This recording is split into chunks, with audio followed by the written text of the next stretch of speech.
Oke, yuk kita beda bareng. Hari ini fokus kita di bab 6 buku The Champion's Mind. Bab yang penting ini ya. Iya, judulnya Mengambil Kendali Atas Takdir Pribadi. Nah, kita bakal lihat kutipan-kutipan kunci dari bab ini yang uniknya tuh gabungin temuan psikologi sama kebijaksanaan Zen kuno gitu. Betul, yang menarik memang perpaduannya itu. Psikologi sering nunjukin gimana kita dipengaruhi oleh lingkungan, oleh orang lain. Iya, faktor eksternal gitu ya. Sementara Zen itu lebih ke gimana kita ngelola respons internal kita terhadap pengaruh-pengaruh itu. Ini bukan cuma buat atlet juara loh. Oh, jadi relevan buat siapa aja ya? Banget. Ini strategi hidup buat siapa aja yang pengen lebih proaktif lah, nggak cuma reaktif sama keadaan. Oke. Mari kita mulai dari pengaruh eksternal dulu deh. Tekanan kelompok misalnya. Pasti pada ingat studi Solomon Asch soal konformitas kan? Iya. Yang klasik gitu ya. Itu loh kecenderungan kita buat ikut-ikutan standar kelompok. Studinya nunjukin gimana orang gampang banget ikut jawaban mayoritas, padahal mungkin dalam hati ngerasa, ini salah deh. Tepat. Dan ini bahayanya bisa ngarah ke groupthink. Groupthink ya? Ya, kondisi di mana keinginan buat akur, buat seragam di dalam kelompok, itu malah jadi lebih penting daripada mikir kritis atau lihat fakta secara realistis. Risikonya nyata ini, di tim kerja, organisasi, bahkan di pertemanan kita sehari-hari. Benar juga. Pertanyaannya jadi, gimana caranya kita bisa tetap mikir mandiri, gitu kan? Pas dorongan buat nyocokin diri tuh kuat banget. Nah, ini nih bagian yang mungkin agak bikin nggak nyaman ya buat direnungin. Seberapa sering sih Anda ngerasa ragu, tapi ya udah diam aja. Atau ikut aja deh karena rasanya lebih gampang daripada beda sendiri atau debat. Betul. Ini bukan soal nyalahin diri ya, tapi lebih ke ngenalin polanya dulu. Kesadaran itu langkah pertama. Oke, selain tekanan sosial dari luar, ada juga ya pertarungan di dalam diri kita sendiri, kayak soal menunda kepuasan ini? Nah, iya. Tes marshmallow Walter Mischel itu contoh bagus banget. Yang anak-anak ditawarin marshmallow itu kan? Betul. Kemampuan si anak buat nahan godaan satu marshmallow sekarang demi dapat 2 nanti, itu ternyata ada hubungannya sama kesuksesan dia di masa depan dalam jangka panjang. Wah, menarik. Artinya, kemampuan ngendaliin impuls sesaat demi tujuan yang lebih gede itu krusial banget ya? Krusial. Ini inti dari mengarahkan takdir bukan cuma ngikutin mau sesaat aja. Ini soal pilihan sadar. Anda mau hasil instan atau hasil yang lebih bermakna nanti? Itu perlu disiplin ya berarti? Jelas. Nggak gampang. Nah, ngomongin pengaruh luar lagi nih. Ada juga soal kehadiran orang lain. Studi Norman Triplett soal pesepeda itu kan nunjukin? Oh, yang jadi lebih cepat kalau ada orang lain? Iya, itu namanya fasilitasi sosial.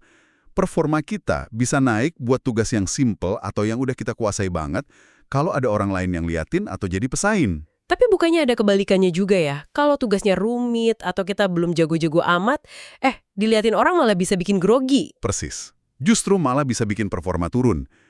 Kuncinya jadi bukan menghindarin orang lain. Terus gimana dong? Tapi lebih kepahami dulu gimana sih kehadiran orang lain itu ngaruh ke Anda secara pribadi.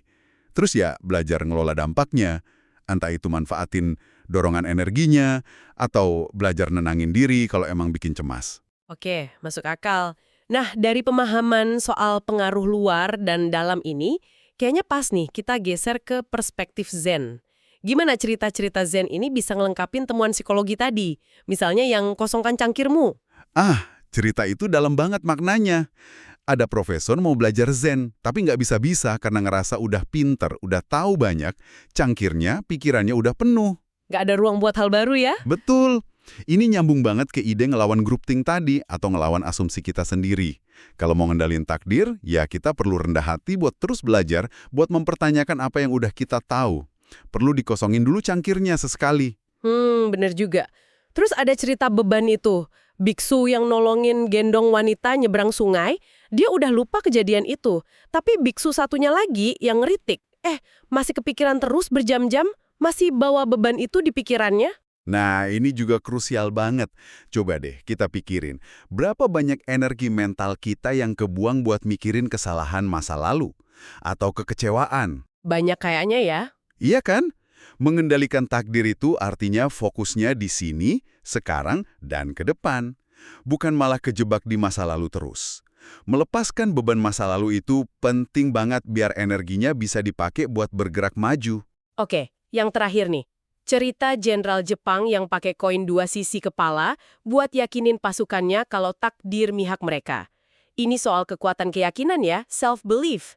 Iya, ini bukan soal nipu diri loh ya, tapi soal gimana kuatnya keyakinan itu bisa ngebentuk persepsi kita. Dan ujung-ujungnya, tindakan kita. Maksudnya? Ya, kalau Anda benar-benar percaya Anda bisa, Anda pasti bakal cari jalan. Tapi kalau dari awal udah yakin nggak bisa, yang dicari alasan. Jadi, keyakinan Anda itu secara aktif ikut ngebentuk jalan hidup Anda. Psikologi tadi nunjukin kita gampang dipengaruhi, nah Zen ngasih alat buat milih fokus dan keyakinan internal kita sendiri.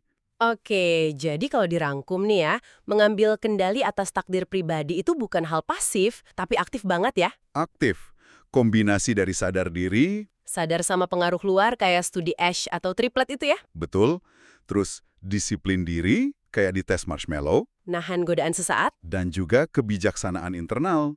Belajar dari cerita Zen tadi, kosongin cangkir, lepasin beban masa lalu, bangun keyakinan yang kuat.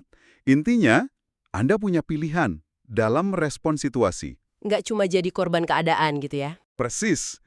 Ingat kata Herodotus yang dikutip di buku Takdir Manusia Ada di Jiwanya Sendiri. Nah, psikologi dan Zen ini kayak alat bantu buat kita ngakses kekuatan di dalam jiwa itu. Oke. Sebagai penutup nih, mungkin ada satu hal buat Anda renungkan. Kalau kita ingat lagi studi Ash tadi, betapa gampangnya kita ikut arus. Iya, bahkan saat kita ragu ya. Betul. Coba deh tanyakan ke diri Anda sendiri. Keputusan penting terakhir yang Anda buat, itu beneran nyambung nggak sama nilai-nilai terdalam Anda? Atau jangan-jangan itu lebih karena ya ngikutin ekspektasi orang lain?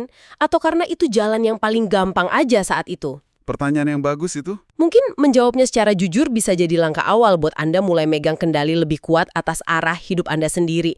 Mau dibawa kemana kapal hidup Anda ini?